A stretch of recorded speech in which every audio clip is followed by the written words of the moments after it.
Hoy vamos a compartir más bien una reflexión bíblica, ¿sí?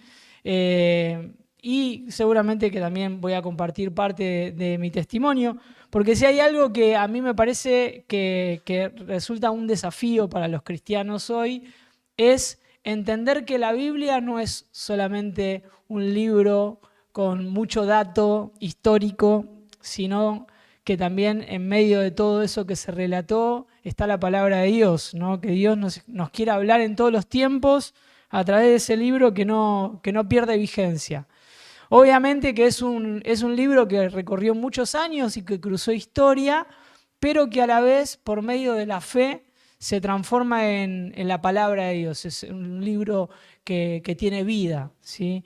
Y sí, es fundamental que apliquemos fe para que podamos escuchar lo que Dios quiere decirnos a través de ella.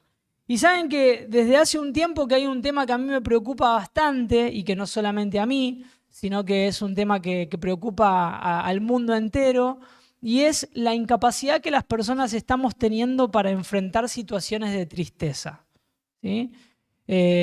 Parecería ser que al ser humano le cuesta entender que la vida se encuentra muchas veces cargada de situaciones que presentan la emoción de la tristeza y muchas veces tendemos a negar la tristeza como un estado emocional que no queremos transitar. Claramente a nadie le gusta estar triste, obvio, ¿no? Pero la tristeza también esconde mucho aprendizaje. La tristeza, el transitar la tristeza, tiene consigo mismo mucha lección. Acá el punto es de qué manera vamos a enfrentar la tristeza, cómo la vamos a transitar, ¿sí? No es huir de ella, no es negarla, no es evadirla, sino es enfrentarla, porque es una emoción que resulta fundamental para el cuidado de nuestra salud también. Digo, si ante una situación que te debería generar tristeza no sentís tristeza, yo me preocuparía. Pero también me preocuparía si vivirías triste. Entonces el punto es, ¿dónde está el equilibrio en esa emoción? Bueno, yo creo que está en Dios. Dios nos quiere enseñar a transitar los momentos de tristeza. No sé si alguna vez escuchaste por ahí ese eslogan que ha captado mucho la atención de mucha gente y hasta a veces nos convoca esta idea del pare de sufrir. ¿Lo escuchó alguna vez? Bueno, sí, lo escucharon, lo escucharon. Claro. Bueno, ese famoso pare de sufrir ha convocado mucho, ¿no? Porque ¿quién no quiere parar de sufrir? Pero lo cierto es que en el mundo en el que vivimos, lo dijo Jesús, tendremos aflicciones, ¿no? Y en este mundo de aflicciones necesitamos a alguien que nos defienda, alguien que sea escudo, que nos proteja. Y Jesús cierra diciendo, pero tranquilos, porque yo he vencido al mundo. Y esa seguridad también vuelve a ser una convicción para aquellos que creen. Porque eso resulta fundamental creer. Porque definitivamente la fe es un factor de protección para la vida de las personas. Los que no creen la tienen más difícil. Una vez hablaba con un amigo agnóstico o ateo, todo junto quizás, escéptico, y él me decía, qué fácil que es la vida para vos. Y la verdad que al principio no entendí muy bien lo que me quería decir, entonces me quedé preguntándole, ¿por qué decís que es fácil? Y me dice, porque tenés la capacidad de creer. Y el que cree, la vida le es más fácil que al que no cree, porque el que no cree está 25 millones de horas dándole vuelta al asunto y pensando, y el que cree se terminó ahí. Y en realidad es justamente eso lo que viene a proponernos la fe. El que cree no es una persona ignorante, sino que es una persona que afirma su vida en probablemente algo que no tiene todos los argumentos y las respuestas de la razón, pero que tiene resultados evidentes. Porque las personas que creen ante todo están más fortalecidas, inclusive ante las situaciones adversas. Pero déjenme contarles que lo que hoy quiero compartir con ustedes tiene que ver con un mensaje que es muy, pero muy teológico práctico. Porque hay algo que me parece que tenemos que también empezar a hacer el esfuerzo de extraer, es la teología práctica. Ese libro, que parece ser un libro antiguo, tiene muchísima herramienta en sí misma, pero necesitamos contextualizar y necesitamos empezar a aplicar ese texto que a veces hasta nos aburre, ¿no? Y me preocupa que nos aburra leer la Biblia a muchos. Me preocupa que nos entretenga más mirar TikTok o andar por Instagram o escuchar a un gamer que está frente a un videojuego hablando mientras juega y pasamos horas quizás, pero nos cuesta leer 10 versículos, que justamente quizás sea eso lo que vamos a leer hoy. Pero antes me gustaría aclarar algo que el apóstol Pablo nos enseña acerca de la tristeza y se encuentra en 2 Corintios 7:10. El apóstol Pablo le escribe a los corintios ya en aquel entonces advirtiendo que la tristeza puede tener dos orígenes, ¿sí? Y qué importante que es que sepamos esto, porque como bien dije, la tristeza viene y no pide permiso. Vos podés tener un muy, pero muy lindo día y de un momento al otro, ese día en un segundo se te puede transformar en un día gris, ¿verdad? Mismo, no sé, cualquiera sea la situación, te llaman para contarte una mala noticia o la pérdida de un ser querido, cualquiera sea la situación, la tristeza no golpea la puerta, a veces empuja y entra, ¿no? Y abruma, ¿no? Te atropella, como que no te da tiempo a nada, ¿no? Pero en el medio de todo esto, qué importante es no perder de vista lo que el apóstol Pablo enseña y dice en 2 Corintios 7:10, si no lo podemos leer ahí, dice, porque la tristeza que es según Dios produce arrepentimiento para salvación, de que no hay que arrepentirse, pero la tristeza del mundo produce muerte. Muy bien. Y qué interesante es saber esto, porque muchas veces nosotros no sabemos ni de dónde viene la tristeza, ¿no? Y hay que hacer un ejercicio. Acá Pablo nos enseña esto, de que hay una tristeza que proviene de Dios y que es justamente el Espíritu Santo de Dios advirtiéndonos que hay algo que no está funcionando, que hay algo mal, que hay algo que necesitamos corregir, que hay algo que hicimos o que nos hicieron y que quedamos atrapados en esa situación, pero que requiere de una meditación, requiere de revisar y reconocer dentro nuestro qué es lo que está fallando. Y hay muchas situaciones que pueden estar sucediendo, pero nosotros somos los responsables de reconocerla. A lo mejor el Espíritu Santo, que es nuestro ayudador, nos guíe hasta ese lugar, nos muestre qué fue lo que pasó, pero somos nosotros definitivamente los que tenemos que reconocer. Somos nosotros los que tenemos que aceptar que nos equivocamos. Somos nosotros los que tenemos que tomar la decisión de arrepentimiento, de restituir los daños, de pedir perdón, de empezar de nuevo. El Espíritu Santo hace ese trabajo, ese labor todos los días, sin descanso. Él no abandona la tarea de perfeccionar la obra que empezó en nosotros. Y lo hace aún cuando nosotros no queremos escucharlo. Lo hace de forma incansable. Pero qué importante es que seamos prontos para oír, porque justamente el Espíritu Santo viene a provocar en nosotros ese arrepentimiento. ¿Para qué? Para salvación. Para que podamos ponernos a cuenta con Dios y volver a restablecer esa comunión con Él. Pero siempre a partir del arrepentimiento, siempre a partir de reconocer que hay algo que hicimos mal. Entonces, de esa tristeza dice que no hay que arrepentirse. O sea, esa tristeza es buena, es una tristeza necesaria, ¿sí? Porque es una tristeza que da lugar a que las cosas empiecen a mejorar. Y al principio, obviamente, a nadie le causa gozo ser disciplinado, ser corregido, que te marquen un error, pero ese es el camino para volver a empezar. Pero dice que hay otra tristeza, y eso es una tristeza que a mí me preocupa, que es la tristeza de este mundo. Porque la tristeza de este mundo produce muerte. Y esa tristeza es la que opera justamente el diablo, ¿sí? Que tiene como objetivo matar, hurtar y destruir, ¿no?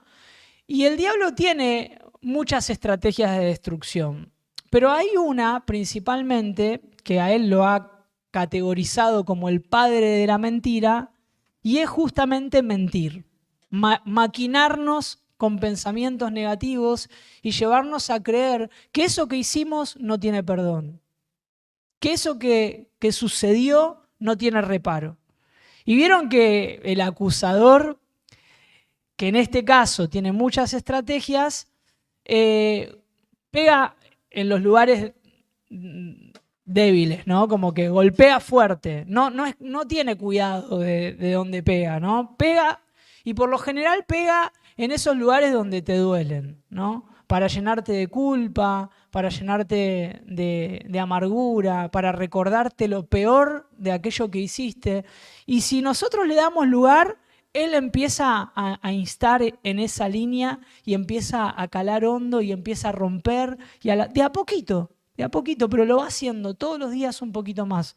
Por eso es tan importante reconocer qué voz escuchamos, porque la voz del Espíritu Santo es la voz que nos invita al arrepentimiento.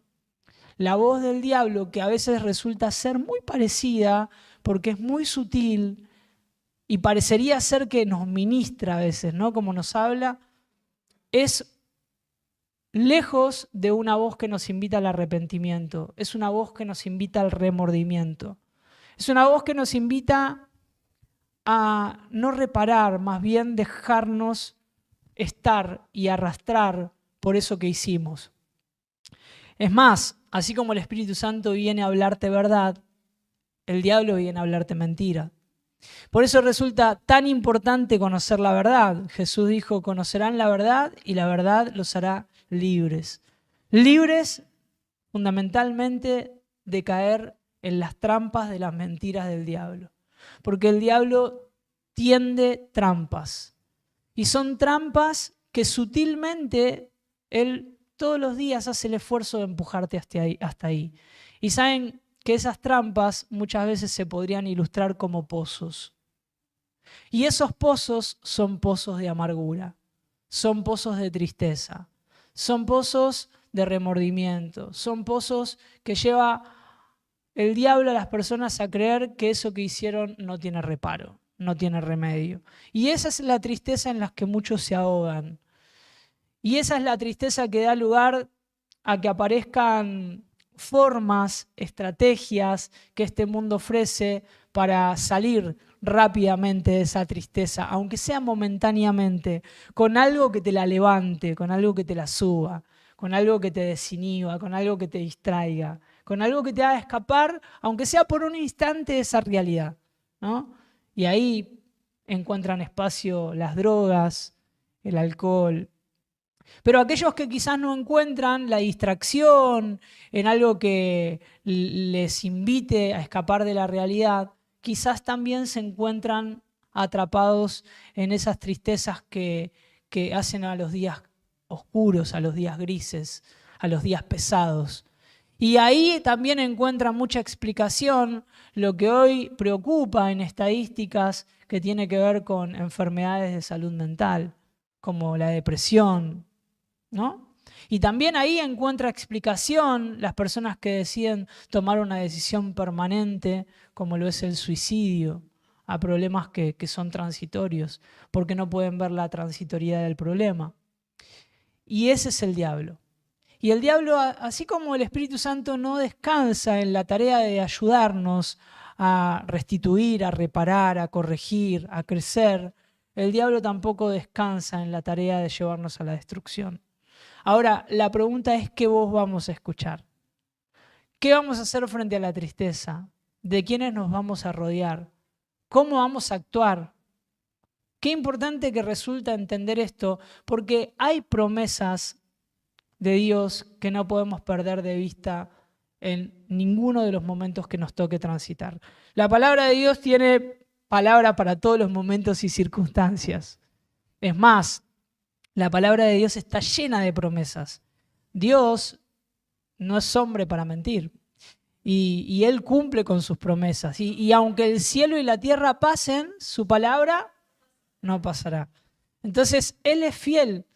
Pero qué importante que es conocer su palabra para poder encontrar ese refugio y esa convicción y esa fortaleza y esa firmeza frente a cualquier situación o adversidad que nos toque vivir. Por eso es tan importante conocer la palabra de Dios. Y para los que le creen, para los que realmente le obedecen, esas promesas de que la tristeza se transformará se hacen realidad. Solamente que tenemos que saber soportar en los tiempos de tristeza tomados de su mano, caminando su camino. Porque muchas veces ante los momentos de tristeza actuamos como niños, nos enojamos y salimos corriendo y queremos hacer nuestro propio camino. Y nuestro propio camino lo único que hace es traer consecuencias, obviamente, pero también dilata esos procesos que Dios tiene pautados con fecha de inicio y fecha de finalización, pero que nosotros por nuestro capricho, por nuestra inmadurez, por nuestra falta de obediencia, hacen que hagamos más largo ese camino que Él lo tenía pensado más corto. Pero ese camino es corto si nos tomamos de su mano y le somos obedientes. Y el resultado de eso es gozo. Miren, este mensaje no está basado en mi experiencia. Aunque si bien he vivido muchas situaciones de tristeza y soy un joven que tiene 36 años, pero que lamentablemente sabe bastante de tristezas, porque ha nacido en un hogar donde la tristeza había tomado un lugar central, y no exactamente la tristeza para el arrepentimiento que produce salvación, sino la tristeza de este mundo. Y quiero contarles brevemente cómo lamentablemente yo he mamado acerca de la tristeza, porque nací en un hogar en donde yo obviamente ignoraba esto, pero mis papás, ambos dos, habían sufrido durante mucho tiempo varias situaciones que enfermaron su salud mental y lo llevaron a estados de depresión, ¿sí? Puntualmente mi mamá, que es con quien yo me identifico tanto porque nos parecíamos mucho, digo nos parecíamos porque ella ya falleció, pero qué interesante también es que ese día en el que ella falleció, que lo recuerdo como uno de los días más tristes de mi vida, esa tristeza a la vez estaba parada sobre la palabra de Dios. Yo pude transitar la tristeza de la muerte de mi mamá bajo estos conocimientos que resultan ser baluartes en la vida de las personas que creemos. O sea, yo encuentro en la palabra de Dios sostén a los momentos más difíciles de mi vida. Pero hoy, y agradezco y celebro que sea así, porque cuando mi mamá falleció y ese día se transformó en el día probablemente más triste de mi historia, yo estaba parado sobre la palabra de Dios. Y la palabra de Dios dice que para los que mueren creyendo en Jesús, les espera la vida eterna. Y para los que creen en Jesús, también tienen la esperanza del reencuentro con sus seres queridos. Entonces, mientras yo despedía el cuerpo mortal de mi mamá, al cual supe amar, besar, cuidar, honrar, respetar, mientras me despedía de su cuerpo, me acerco al cuerpo glorificado, del reencuentro con mi mamá. ¿Por qué? Porque Dios es un Dios de esperanza, es un Dios eterno y es un Dios de proyección de futuro. Entonces, si nosotros tenemos esto por convicción, no es un adiós, sino un hasta luego. Pero bajo esta premisa, bajo esta verdad, que es una verdad a la que nos aferramos por medio de la fe.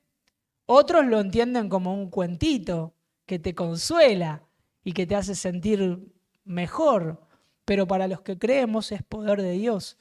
Entonces, lo interesante de esto es que ese momento de profunda tristeza, si yo no lo hubiese vivido bajo la luz de la palabra, hubiese vivido bajo la oscuridad de las tinieblas.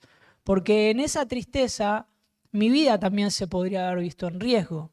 Porque son tristezas que vienen a calar tan hondo que si no tenés los ojos puestos en la fe, que es Jesús, entonces obviamente que esos momentos vienen a enceguecer y no te permiten ver más allá de tu dolor. ¿Se va entendiendo lo que estoy tratando de explicar? Ahora, esa mamá que yo despedí hace poco, es una mamá que tuvo una historia muy dura y que la verdad que no hay persona, o por lo menos en mi radar, en la que se haya hecho tan literal esto de que Jesucristo es su Salvador y su Libertador. Porque mi mamá, ya no lo dice, ahora lo digo yo por ella, conoció a Jesús en una de las experiencias más traumáticas que le tocaron vivir a nuestro país. Porque ella fue privada de la libertad en el año 1976 y durante 6 meses estuvo siendo sometida a todo tipo de torturas, de violencia, de abuso psicológico, físico, sexual.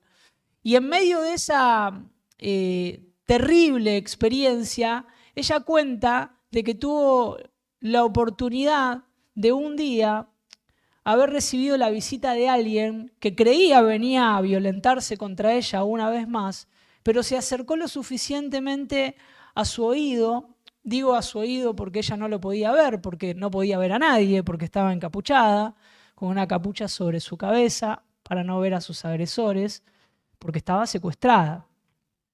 Y cuando ella siente la presencia de alguien, porque cuando alguien no ve durante mucho tiempo, el sentido del auditivo se agudiza.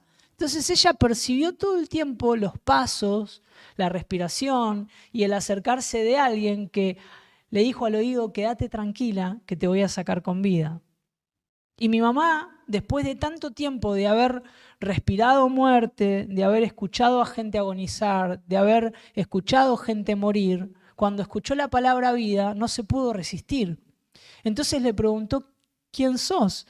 Porque a lo mejor podía ser un militar que había tenido un acto de misericordia y de compasión y le estaba prometiendo sacarla. Bueno, entonces ella esperó alguna respuesta de este estilo, pero la respuesta fue sorprendente, porque ella dice haber escuchado, yo soy Jesús y te vine a sacar con vida. Y esto la llevó a un éxtasis. Obviamente que empezó a gritar y a hacerle saber a las personas con las que ella había sido detenida que había llegado Jesús y que la iba a sacar con vida, para lo que muchos interpretaron que había enloquecido, que había entrado en una especie de brote psicótico y le pedían por favor que no gritara más, porque si no la iban a matar. Porque justamente para los que no creen, Jesús y la cruz es locura, pero para los que creen es poder de Dios para salvación. Y insisto con esto de la fe, porque por ahí hay gente hoy que me está escuchando y dice, che, suena bastante loco, claro, porque para los que no creen es locura, pero para los que creen es poder de Dios, porque para que las cosas pasen hay que creer, porque justamente la fe es la certeza de lo que se espera, pero la convicción de algo que no veo que va a pasar. Y justamente a eso también se lo llama esperanza. La esperanza, para muchos, es sinónimo de esperar pasivamente que algo pase. La esperanza, hasta algunos si lo pudieran dibujar, sería alguien sentado esperando que llegue algo.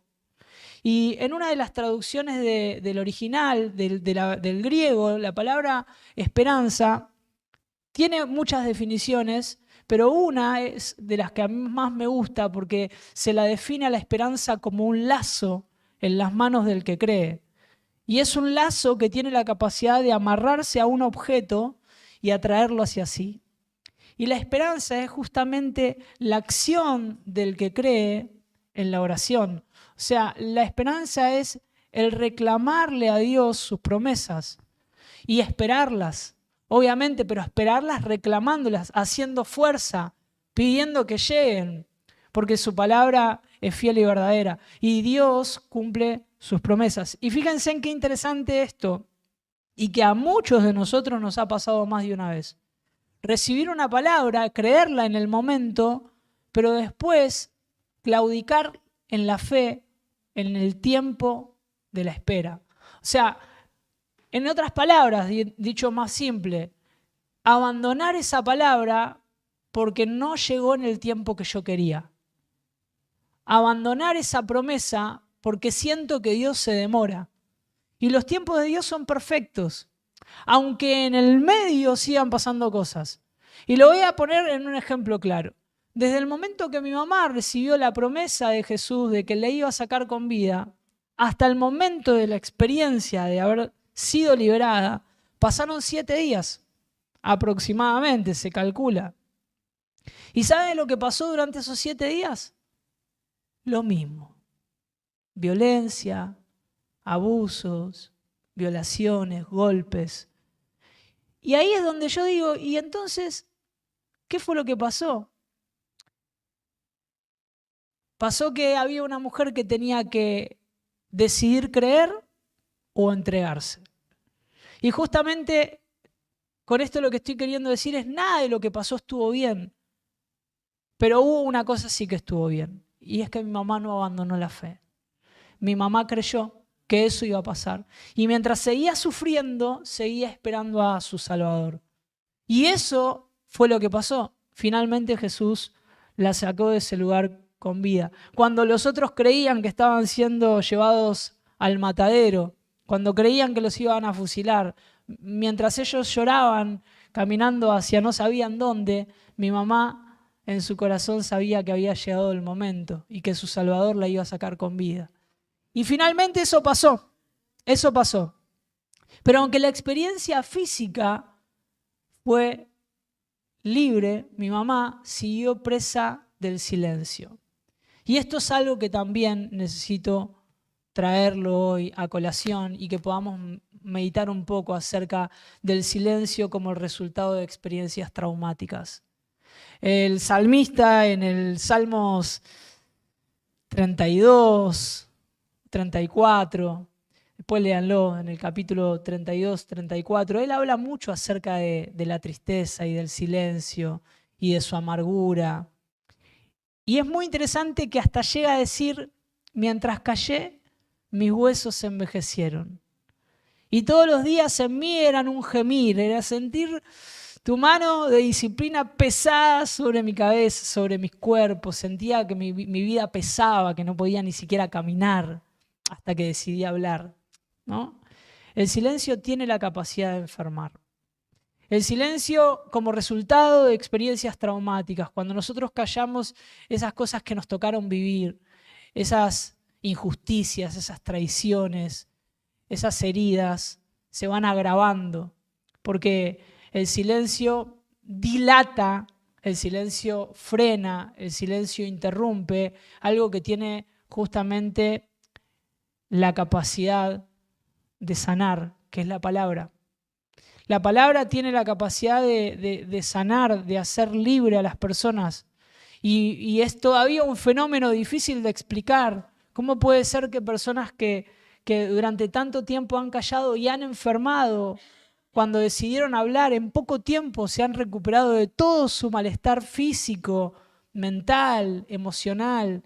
¿Cuántas personas hay que han callado durante años cosas que han vivido y que lo único que han hecho fue autocondenarse, flagelarse con el silencio, abrir más la herida, buscando alternativas a algo que tiene un camino y un tratamiento, que es la palabra? La palabra tiene las propiedades curativas de sanar en la medida que nosotros expresamos todo lo que necesitamos decir. Y cuando callamos, enfermamos. Por eso, mi mamá durante mucho tiempo decidió callar todo lo que había vivido y continuar con su vida como pudo, tratando de tapar esa experiencia, y no lo pudo lograr. Es más, tuvo más hijos y sus hijos mamaron del pecho de una madre que amamantó en silencio, en angustia, y eso también estaba de alguna manera transfiriendo sin querer dolor.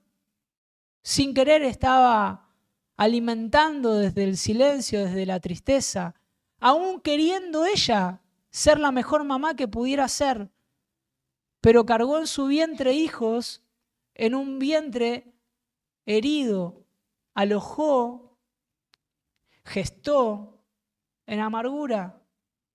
Y esto es algo que a muchas de ustedes les habrá pasado también. Y esto tiene un camino. Y el camino para poder sanar las heridas del alma es hablar. Pero a la vez digo esto no con ligereza, porque sé lo difícil que resulta hablar. Y mucho más decir aquellas cosas que durante mucho tiempo decidimos callar. Hasta a mí se me ilustra a veces esa experiencia como el pujar de la mujer en medio de contracciones, porque a veces que las palabras salen casi como en esa experiencia de expulsión, de sacar algo que no necesariamente es dar a luz. Sería casi expulsar quistes que hay dentro nuestro. Pero ese dolor vale la experiencia, vale la pena, porque el resultado es sanar. El resultado de hablar, aun cuando el hablar duela, tiene como resultado sanar. Ahora, vuelvo y repito, ese silencio que heredé es un silencio que también me llevó a enfermar a mí, porque la vida de mi mamá pendía de un hilo en su salud mental. Todo lo que le había tocado vivir la llevó a vivir una y otra vez experiencias de profunda depresión, en donde muchas de esas veces decidió quitarse la vida y pudieron, gracias a Dios, atajarla a tiempo y terminar en neuropsiquiátricos. Y esa experiencia de abandono de mi mamá también me fue llevando a mí a enfermar en mis emociones, y también esa enfermedad me fue llevando a las adicciones. Y la adicción justamente también se podría definir como lo no dicho, lo no expresado. Ese silencio que se sostiene en el tiempo y ese dolor que se intenta anestesiar, y en este caso con sustancias. Y enfermé de las adicciones y pasé toda mi adolescencia consumiendo sustancias. Ahora, qué interesante que es que en algún momento ese Jesús que fue a buscar a mi mamá a la prisión, también me fue a buscar a mí a las calles. Y pude encontrarme con esa persona que jamás abandonó la tarea de iluminar la oscuridad, de llevar palabra donde había silencio, de poner su mano herida sobre las heridas, y ese sanador herido y sigue sanando. Ese sanador herido sigue sanando a aquellos que están dispuestos a exponer su herida a un ser tan pero tan real, invisible, pero real. Y que definitivamente cuando vivimos la experiencia de abrir nuestro corazón y dejarlo a Él de alguna manera, poner su mano, si fuera que lo podríamos ilustrar, esa experiencia realmente concluye en sanidad. Ahora, quiero ir a Él porque me resulta que es lo más importante. Mi testimonio no sería testimonio si no fuera por Él. Entonces, creo que lo que hoy necesitamos es encontrar respuestas a cómo transitar la tristeza. Y ustedes después léanlo, pero para no irnos mucho en tiempo, ¿se acuerdan que yo les decía que 10 versículos nada más? En Mateo capítulo 26, del versículo 36 al 46, ustedes después léanlo tranquilos, pero pasa algo interesante. Y se relata en esta perícopa, en este relato bíblico, que Jesucristo también transitó tristeza. Él era un hombre de dolores, ¿sí? No de la localidad de Dolores. Él era un hombre de padecimientos. Él era un hombre que sabía transitar y enfrentar la tristeza. Pero fíjense en qué interesante, porque Jesús ante la tristeza, lo primero que hace es reconocerla. No niega su estado anímico. Y esto es algo que a los cristianos durante muchos años nos han enseñado mal. Nos han enseñado a fingir el estar mal. Durante mucho tiempo a muchos cristianos les han sembrado la idea de que estaba mal estar mal. ¿Viste? Y vos no te podías dar el permitido de estar mal. Vos tenías que estar bien siempre. Y más si todavía eras parte activa de las congregaciones, ¿no? Si eras líder, no podías estar mal. Menos si eras pastor. Entonces vos tenías que andar siempre por la vida sonriente, flamante, y si te preguntabas cómo estás, de gloria en gloria, ¿no? Y la respuesta siempre tenía que ser arriba, arriba. ¿Y saben qué era eso? Mentir. ¿Saben qué era eso? Fingir. Y saben que a la vez eso es lo más antibíblico que existe.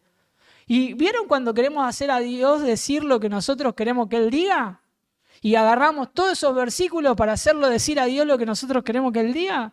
Bueno, pero si vos lees en contexto, te encontrás con un Jesús que supo decir que estaba triste. Ahí dice que Él estaba triste y angustiado en gran manera, que sentía su alma desfallecer, que no podía más. Y qué interesante que Jesús, siendo Jesús, ¿no? No niega su estado anímico y se reconoce triste. Porque claramente para poder enfrentar algo tenemos que reconocerlo, reconocer la realidad. Nunca vas a poder modificar algo que no reconozcas. Enfrentar algo que lo querés hacer inexistente, que lo querés negar. Lo primero que hay que hacer es reconocer nuestro estado anímico. No está mal estar mal. Está mal estar mal y no hacer nada para revertirlo. Pero el reconocer es el primer paso. Y lo otro que Jesucristo hace es hablar con personas de su confianza. Jesucristo supo rodearse de las personas correctas. Fíjate que te voy a dar mucha tarea porque casi todo lo que te voy a decir es responsabilidad tuya. Hacete cargo. Y sí, porque si queremos madurar, si queremos crecer, si queremos desarrollar carácter, si nos queremos parecer a Jesús, vamos a tener que trabajar. Porque ser parecidos a Jesús es el resultado de una disciplina, de un esfuerzo, de un sacrificio, de un morir, de un negarse. Ah, bueno, ya se está vaciando la iglesia, están yendo de a uno. Qué poco motivador tu mensaje, Mati. Pero Dios tiene formas extrañas con resultados extraordinarios. Parecería ser que Dios tiene como un contraparadigma, o sea, es contracultural. Yo te dije, mundo en el que vivimos, el eslogan es pare de sufrir. Pero Jesús te invita a sufrir. Y es más, Él se fue diciendo, gente, yo me voy, ahora sí, ya no hay sufrimiento para mí, pero los mismos padecimientos que yo sufrí ahora los tienen que continuar ustedes. Es como que, wow, qué atractivo. Claro, con razón se te van los seguidores, ¿no? Empezaste con 70, te quedaste con 12. Claro, porque seguir a Jesús, y yo no te quiero venir a versear, podría armar un mensaje en el que todos nos vayamos llenos de espuma, de luces, de colores y brillos, pero la realidad es que eso no va a durar más que unos segundos. Lo sustancial, lo verdadero, es esto. Es lo que Jesús nos invita. Y Él lo vivió en su propio cuerpo. Siendo el Hijo de Dios, se reconoció triste. Y lo que hizo... Vieron que acá hay que hacer el antítesis, ¿viste? Porque o tenemos que hablar en este caso de los malos ejemplos, que los hemos cometido muchos de nosotros. De hecho, yo me he sentido triste y angustiado en gran manera y me he ido al barrio, a la villa, a ver si conseguía marihuana, ¿sí? Y la encontré, y la fumé, y la tristeza se me fue. Pero también cuando se fueron los efectos de la tristeza y cuando se fueron los amigos con los que la fumé, la tristeza volvió y dormí solo, con frío, ¿no? Ahora, qué importante que es tener los amigos que Jesús tenía. Qué importante que es rodearte de las personas correctas. Tampoco es que Jesús se fue a buscar a muchos. Cada vez que Jesús tenía una de esas densas, se rodeaba de 3. De Pedro, de Juan y de Jacobo. Eran sus íntimos, eran sus ñeri, digo yo. Eran sus compinches. Eran con los que él podía abrir esa parte que no abrís con cualquiera, ¿viste? Somos todos adultos, ¿no? Pero hay cosas, ¿viste?, que vos no las abrís con cualquiera. Hay cosas que son partes íntimas y que a veces, digo, muchos tienen la carencia de esas personas con quienes vos necesitás hablar, con quienes vos necesitás expresarte. Y digo, si Jesús necesitó 3, porque el contexto era este, ¿eh? Che, muchachos, estoy triste y angustiado. ¿No oran por mí? ¿Vos te imaginás a Jesús pidiéndote a vos si orás por él? O sea, pongámoslo en palabras. ¿Te imaginás a Jesús diciéndote, che, estoy re triste, hermano? ¿No me pegás una oradita? ¿Te lo imaginás? Bueno, acá hay algo que también es aleccionador para nosotros los cristianos, que muchas veces vamos detrás de los líderes, pastores y sumos sacerdotes a orar por nosotros, cuando el sumo sacerdote pidió oración por él. Y eso, ¿sabés lo que habla? De un Dios humilde, de un Dios que no tuvo problema de mostrarse vulnerable, que no tuvo problema de mostrarse frágil, que no tuvo problema de decir que estaba triste. Y lo hizo. Y lo hizo con 3. Entonces yo me pregunto, ¿cuántos necesitaré yo? Bueno, definitivamente, sin ir a lo numérico, lo necesito. Y necesito tener esas personas alrededor con quien poder hablar y decirle lo que me pasa y no tener problema de desnudar mi mente, ¿sí? Y decirles lo que siente mi corazón. Ahora, lo que no tengo que hacer, y que Jesús lo deja como ejemplo, es caer en el error de interpretar que al decirle a otro lo que me pasa, ahora el otro tiene la responsabilidad de orar por mí y yo ya la delegué. ¿Viste? Que a veces pasa esto, pastor, ¿me ora? Pastor, o esto de la cadena de oración, ¿viste? Entonces, claro, yo es como que até la bici y no me la van a robar, ¿viste? Entonces até mi asunto a la cadena de oración y está ahí, está segura mi causa. No, eso es un error conceptual. Y Jesús lo deja en claro, porque Él le dice a sus amigos que está triste, si pueden orar por Él, pero Él va, se aparta y empieza a orar y a interceder por su propia causa. Es más, le dice a Dios, ¿no? En palabras le dice, si puedes pasar de mí esta copa, sin que yo la beba, hacelo, pero que no se haga lo que yo quiero, que se haga tu voluntad. Y ¿saben qué?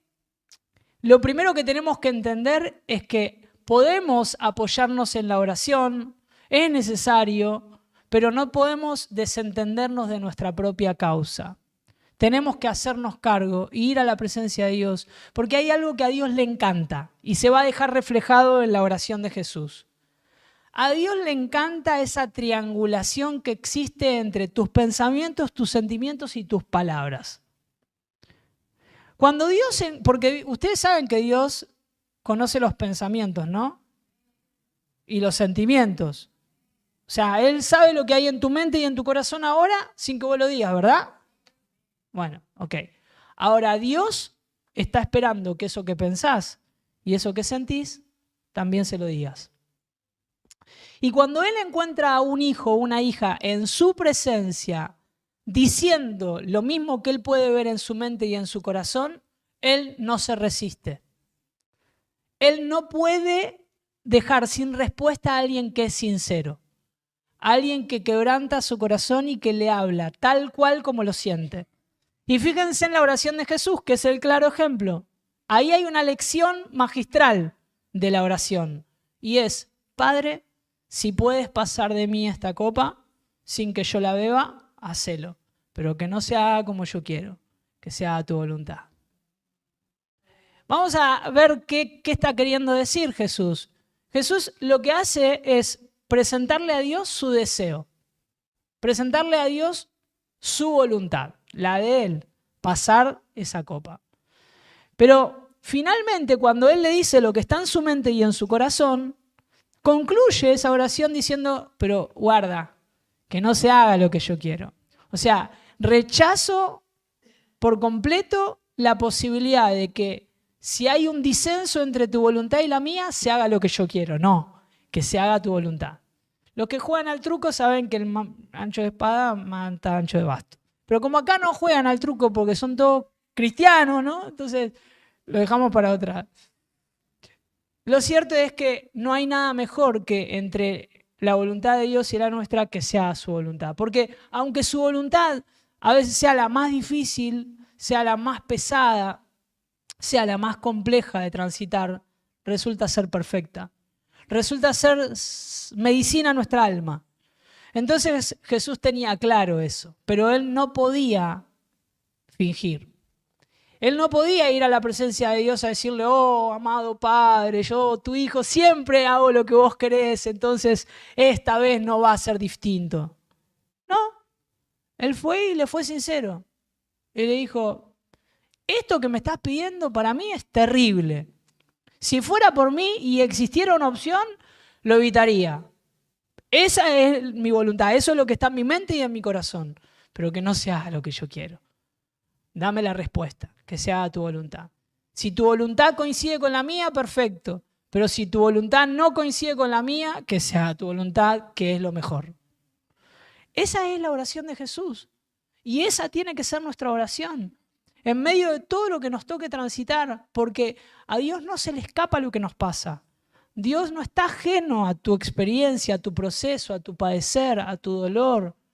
Él está presente y Él está más real que nunca, porque Él dice que Él vino por los que estaban enfermos, Él vino por los que estaban tristes, Él vino por los que estaban agobiados, Él vino por los que se habían extraviado, Él vino por los que la estaban pasando mal.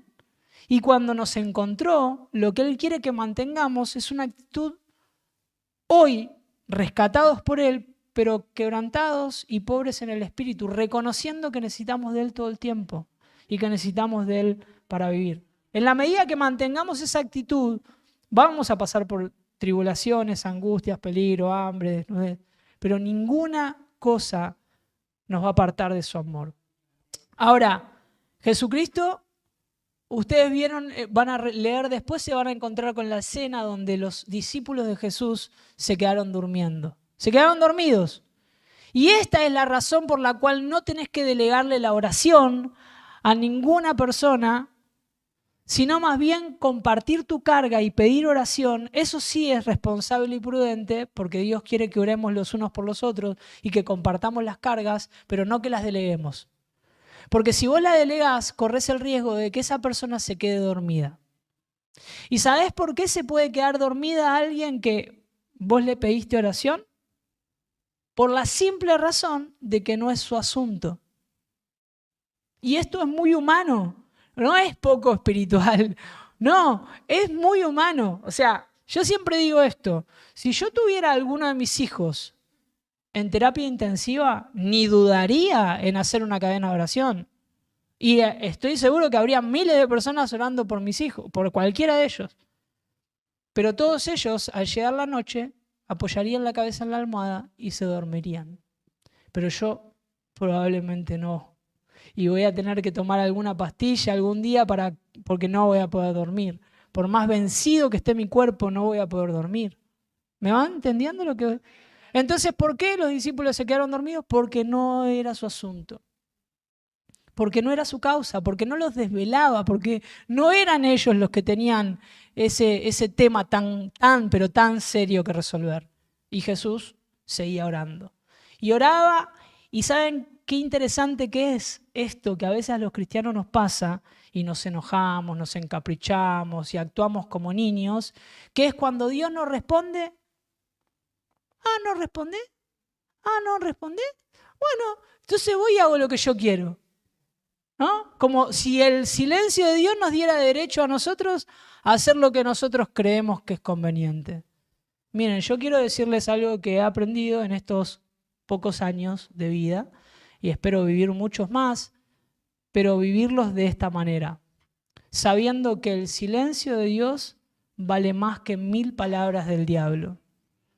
Si vos querés escuchar a Dios, esperá, sé paciente. No quieras provocar a Dios a decir lo que vos querés escuchar.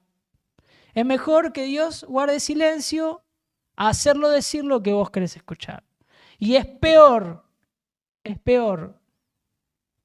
salir a hacer lo que uno quiere. Es mejor esperar. Y si Jesús supo esperar, nosotros también vamos a tener que aprender a esperar. Porque Jesús en 2 oportunidades le manifestó a Dios su voluntad y Dios no respondió.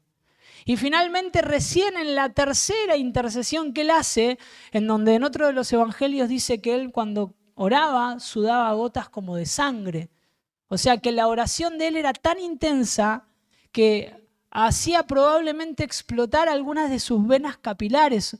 En su rostro había tanta intensidad en la oración que sudaba, pero a la vez se explotaban algunas venitas que tenemos acá y parecía que él estaba sudando gotas de sangre. O sea que fíjense en qué oración que estaba haciendo y sin embargo Dios no respondía.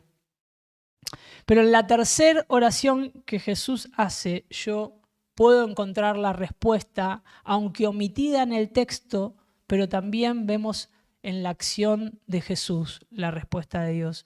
Porque Jesús la tercera vez dice, Padre, si puedes pasar de mí esta copa sin que yo la beba, hágase tu voluntad. Ahora, no sé si vos te preguntaste alguna vez qué contendría esa copa. Porque en otras palabras, Jesús lo que le estaba diciendo era, todas las copas que vos me diste, yo me las tomé. Todo lo que vos pusiste sobre mi vaso, yo me lo tomé sin chistar. Hice todo lo que me dijiste desde que nací. Pero esta copa, esta, sí podés hacerla pasar de mí. No hay otro momento, canónicamente, no hay argumento exegético donde podamos encontrar Jesús pidiéndole a Dios pasar una situación, salvo esta. Este es el momento en donde Jesús le manifiesta a Dios si había posibilidades de hacer de alguna otra manera, pero que lo considerara nada más, simplemente, pero que no se haga lo que él quería, que se haga su voluntad. Era como una sugerencia, ¿vio? Y sin embargo, Dios seguramente respondió, y en la Biblia no encontramos respuesta, pero la respuesta estuvo, y yo me atrevo a imaginar que la respuesta de Dios a Jesús era, hijo, si vos no te tomás esa copa, ¿quién se la va a tomar? Si vos no haces esto que te estoy pidiendo, ¿quién lo va a hacer? Y si no haces esto, se acabó. Perdimos. Perdimos la humanidad, que es lo que te envié a reunir, a recuperar, a reconquistar, a redimir. Entonces Jesucristo entendió el mensaje y agarró la copa y le hizo fondo blanco a la voluntad de Dios. Y tomó esa copa hasta la última gota. Y saben que muchos creen que la copa contenía la muerte. Algunos piensan que contenía el dolor, la vergüenza. Algunos piensan que contenía el deseo de evitar todo lo que iba a sufrir camino al Gólgota. Los latigazos en la espalda, con látigos que contenían clavos en los extremos que cada vez que impactaban contra su cuerpo se agarraban a su piel para luego arrancarles pedazos de la espalda. Algunos piensan que lo que estaba tratando de evitar era que le arranquen las barbas, los pelos, que le rompan las vestiduras, que lo desnuden, que lo desfiguren, que le claven una corona de espinas sobre la cabeza. Algunos creen que a lo mejor estaba tratando de evitar cargar esa cruz que pesaba el doble de su cuerpo golpeado y que lo arrastre hasta el lugar donde finalmente iba a ser clavado, atornillado contra una madera de sus manos y de sus pies. Algunos creen que estaba evitando el sufrimiento de ver a su madre siendo testigo de la muerte agónica. Quizás algunos piensan que estaba tratando de evitar ser abandonado por sus amigos, ser burlado con una cruz que contenía un cartel que decía, este es el rey de los judíos de Nazaret, el que va a morir como un maldito, porque maldito era el que moría en muerte de cruz. Todos pensaban muchas veces que él estaba tratando de evitar esto, pero sin embargo Jesús es más profundo. Jesús es más profundo. Había algo que Jesús estaba tratando de evitar en esa cruz, que tenía todavía mucho más sentido que todo lo anterior que dije, que podría ser argumento suficiente para decir, Sí, razonablemente era necesario no tomar eso, pero había algo en esa copa que él no estaba dispuesto a negociar. Él no tenía ningún problema de pasar por todo lo que yo acabo de mencionar, pero él sabía que en la cruz iba a pasar algo. En esa cruz, cuando finalmente su costado fuera atravesado, se iba a empezar a derramar toda su sangre, y tampoco eso era lo que estaba tratando de evitar. Pero había algo que iba a pasar. Espiritualmente había algo que tenía que suceder, y era que el Cordero sin manchas tenía que derramar toda su sangre para expiar el pecado del mundo. Para que finalmente, así como en la antigüedad se sacrificaban los corderos para el perdón de los pecados, ahora iba a ser Él el Cordero. Y que por medio del derramamiento de su sangre, los pecados de toda la humanidad iban a impactar en su cuerpo mutilado, en su cuerpo ultrajado, en el sacrificio vicario, ahí donde Él finalmente iba a derramar toda su sangre. ¿Y qué iba a pasar cuando finalmente Él cargue con el pecado de la humanidad? Dios, que fiel a su palabra, iba a tener que abandonar por primera vez a su Hijo. Y eso fue lo que pasó. Jesucristo en la cruz cargó con el pecado de toda la humanidad y Dios tuvo que voltear. Y esa experiencia Jesús la expresó, la verbalizó y la puso en palabras, y Dios decidió que quede registrada en la Biblia, y fue: papá, ¿por qué me abandonaste? Porque justamente eso es lo que siente el pecador: orfandad. Se siente solo. Y Jesucristo se hizo pecado por amor a nosotros. Él se hizo cargo del pecado. Y Él vivió la experiencia de mayor tristeza que ningún hombre sobre la tierra pudo haber llegado a vivir, porque en Él se combinó el sufrimiento de la causa del pecado, el sufrimiento del cuerpo, el sufrimiento de las emociones, el sufrimiento de la psiquis, el sufrimiento de el perder todo lo que tenía en un instante, sumado al dolor físico. Esa experiencia ningún hombre antes la había vivido, porque todos antes ya sabíamos lo que causaba el pecado, pero él todavía no. Y sumado a todo eso vivió la experiencia de mayor tristeza nunca antes registrada, de mayor sufrimiento nunca antes registrado. Pero Dios es fiel a su palabra. Y Él prometió que transformará la tristeza en gozo. Así que al tercer día lo resucitó de entre los muertos. Pasaron 3 días. Dios cumple con su promesa. Y al tercer día lo resucitó de entre los muertos, transformando esa experiencia de mayor tristeza, nunca antes registrada, en la experiencia de mayor gozo, nunca antes registrado. Así que tengamos en cuenta esto: Dios no es un Dios tirano, Dios no es un Dios cruel, Dios no es un Dios que le agrada ver a sus hijos sufrir.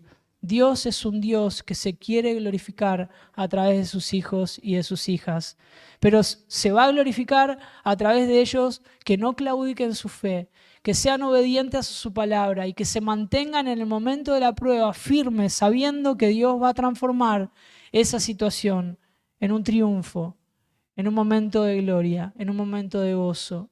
Y se lo dice a alguien que ha pasado por mucha tristeza. Y se lo dice a alguien que ha enfermado por la tristeza. Y se lo dice a alguien que ha tenido que pasar un proceso largo de recuperación. Y se lo dice a alguien que ha hecho muchos esfuerzos por obedecerle a Dios. Y que se mantiene y que trata todos los días de ser sensible a su voz. Y que se disciplina y que quiere parecerse a Jesús. Y que hace los esfuerzos para lograrlo. Pero ese chico que había sido abandonado y que había vivido en la calle y que había pasado por diferentes situaciones de extremo dolor, fue sometido al mejor tratamiento que existe de sanidad y restauración, que es el poder de la palabra en el corazón de la persona. Y con esto no desacredito la ayuda de los profesionales, porque han hecho muy buen trabajo conmigo. Han hecho muy buen trabajo conmigo. Pero siempre quedaba un pendiente. Y habían áreas de mi vida que no las podían abordar. Porque los profesionales pueden llegar a la salud física, mental, social, emocional. Pero hay un área a la que el único que puede llegar es Jesús. Y es el alma. Cuando el alma se enferma a causa del pecado, el único que puede restaurar el alma es el médico del alma. Y yo no sé cuál es tu situación ni cómo vos hayas llegado hoy, pero quiero dejarte un mensaje de parte de Dios. Hay una guardia 24 horas con un médico dispuesto a hacer lo que haya que hacer para restaurar tu alma. Ese médico no necesitas ir a verlo a ningún lado, ni sacar turno, y mucho menos pagar. Es un médico que está en todos lados en donde haya un corazón quebrantado, que reconozca que necesita ayuda y que con su propia boca exprese lo que hay en su mente y en su corazón. Y que cuando eso finalmente sucede, no es mágico, es real. Se manifiesta el poder de Dios a favor de los enfermos, porque es por ellos que envió a su Hijo, para que sean restaurados y sanados. Así que yo no soy mucho de la idea de esa hora y ya, puede ser que sí, y te voy a invitar a orar. Pero también soy de la idea de que el milagro se produce en el proceso. Que hay un milagro que se produce en no abandonar el camino, en no abandonar el tratamiento, en no abandonar la mano del sanador herido. Hay que soltar esa piedra que planeaba venganza, que buscaba lastimar a aquellos que te habían dañado. Y así como soltás la piedra y con la misma fuerza que la agarrabas, agarrar la mano del sanador herido. Porque en el instante que vos tomás su mano y empezás a caminar la vida con Él, Él sana tus heridas y también transforma esas heridas en cicatrices para mostrar el poder que Él tiene para sanar. Así que no te sorprendas si de acá a un tiempo te encontrás parado sobre tus cicatrices, hablando de aquello que antes no podía ser sano, pero que Jesucristo logró restaurar. Porque así como yo hoy puedo hablar de cosas que durante mucho tiempo callé, y ese silencio que casi me cuesta la vida hoy se transformó en un mensaje que salva vidas. De la misma manera creo que a muchos de ustedes el Espíritu Santo los va a invitar a transformarse en voceros de esperanza, en voceros de sanidad, en voceros de restauración. Y es verdad, a lo mejor hayan personas que no escuchen tu mensaje. Y por ahí muchos de esos son tus mayores espectadores. Quizás tengas muchas expectativas sobre algunos, pero créeme que ese mensaje va a salvar muchas vidas si estás dispuesto a compartirlo. Y cuando te rechacen, siempre tengas presente que no te están rechazando a vos, sino que están rechazando a Jesús. Porque Él dijo, cuando a ustedes los rechacen, no tengan vergüenza, no tengan miedo, no se oculten, no abandonen ese mensaje, porque no los están rechazando a ustedes, me están rechazando a mí. Así que quiero dejarte este mensaje, y es tomarlo o dejarlo. Pero que te puedas ir hoy de este lugar, cargando tu cruz, siguiendo a Jesús, soltando la piedra, tomando su mano, y volver a tu casa a perdonar, a amar, a mostrar a Jesús a través de tu vida, a hablar, a llorar, a orar, a escuchar, a creer, a morir. Porque de verdad que Dios tiene formas extrañas, pero con resultados extraordinarios. Yo muchas de las cosas que hoy estoy viviendo las veía imposibles, pero hoy, gracias a la ayuda de Dios, todo lo que yo me atreví a creer en Él, lo estoy viviendo. Hoy soy un joven que formó su familia, su propia familia. Tengo una hermosa esposa con 3 hijos preciosos. Pude dejar las drogas, pude dejar las calles. Estudié, me formé, me profesionalicé. no le encontraba el sentido a la vida y gracias a Jesús se lo encontré. Y le encontré el sentido a la vida más cerca de lo que pensaba. Se lo encontré en el otro. Así que el sentido de mi vida está todo el tiempo ahí, presente, al lado mío, en el que tengo al lado. Y he decidido creerle a Jesús porque prefiero, de verdad, vivir una vida de fe. Porque me he dado cuenta de que vivir una vida de fe es más sencillo. Y desde el momento que me animé a creer, todas las cosas que me animé a creer pasaron. Hoy soy un conferencista internacional, el pibe que no podía salir de los pasillos de una villa, que no podía dejar la droga y que todos decían que se iba a morir antes de los 18 años. Hoy viaja por Latinoamérica. El pibe que se había olvidado de leer, de escribir, hoy es escritor.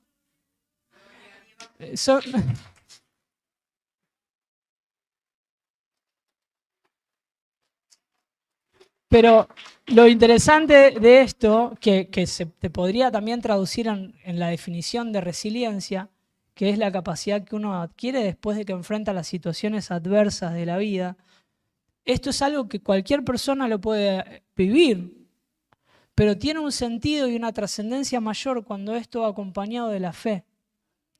Y yo creo que todas las cosas que hoy estoy viviendo son el resultado de haber creído, por eso es que hoy te estoy invitando a creer. Pero no a creer en vos solamente, aunque está bueno tener confianza en lo que uno es capaz de dar. Pero llega un momento que las fuerzas de uno se agotan y es por eso que resulta tan importante creer en Jesús, porque cuando las fuerzas de uno se agotan, ahí es donde empezás a caminar por fe. Y creer en Jesús te da esa garantía. Y de verdad que el otro día me crucé un video que una de las personas que me dio acogida cuando yo estuve en el peor momento de mi vida fue mi entrenador de fútbol. Siempre hablo de él. Él ya falleció hace un año, más o menos, un año y medio. Y él me levantó de la calle prácticamente, porque me veía siendo muy chiquito, estando todo el tiempo en la vereda jugando, y un día me pasó por la vereda y tocó timbre y habló con mi mamá y le dijo, pero me dejan llevarlo al club, yo soy entrenador de un club para que no esté acá en la calle, y me llevó al club. Y él hizo de Jesús. Porque él no sabe, pero él ignoraba que en realidad el Proverbios dice que el que le presta al pobre le está prestando a Dios. Y Dios no lo dejará sin paga. Y se lo dije el día antes que se murió. Le dije vos ayudaste a Dios. Mucho tiempo lo ayudaste a Dios. Y saben que él en el 2019 fue la presentación de mi segundo libro. Él estuvo ahí, él fue a la presentación de mis libros, pero él fue ese día, me acuerdo, porque hice una pregunta. Y me dice, Matucho, me decía. Y no tuvo dudas en decirme Matucho en ese momento. Matucho dice, vos, ¿alguna vez pensaste en la posibilidad de, en un futuro, no ya, pero en algún momento, poder ocupar esos lugares que se deben ocupar para pensar en la prevención en grande escala, o sea, pensar en la política de nuestro país? Y yo me quedé y dije, mirá, sí, la verdad que a mí me atraviesa la prevención, yo deseo con todo mi corazón poder dedicarme a esto toda mi vida y funciono así, pienso así, vivo haciendo esto, y claro que me gustaría en algún momento poder ser parte de donde se discuten las políticas y tomar las decisiones. Sí, así que sí. Y esto fue en el 2019. Y hoy, ya hace 2 meses, soy el director general de políticas sociales en adicciones de la ciudad de Buenos Aires.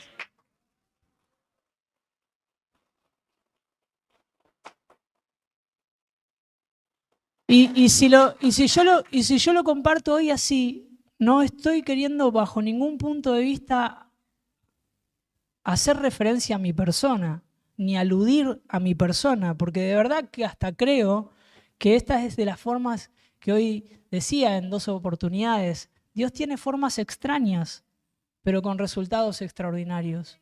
Y lo que creo acá es que vuelvo de nuevo a pensar que se trata de creer. Y no solamente de creer, de esforzarse, de ser obediente, de prepararse, de sacrificarse, de morir, de tomar la cruz, de ser discípulo de Jesús. Entonces, nada, me parece que está bueno cerrar diciendo que nada es gratis. Que si estabas pensando que había una posibilidad de lograr algo sin sacrificio, te digo, no sería exactamente como tu maestro. Porque Jesucristo logró lo que logró con el mayor sacrificio de por medio. Y si vos querés lograr resultados extraordinarios, vas a tener que estar dispuesto a sacrificarte. Así que a lo mejor vine con un mensaje un poco rústico, ¿no? Un poco áspero, un poco duro. Pero si de verdad queremos desarrollar el carácter de Jesús, la madurez y la disciplina que Él desarrolló, nos vamos a tener que entrenar hasta que duela. Y ese es el camino. Así que dejarte con este mensaje. Cree, obedece y estate dispuesto a morir. Porque Dios se va a encargar de resucitarte y de glorificarse a través de esa resurrección.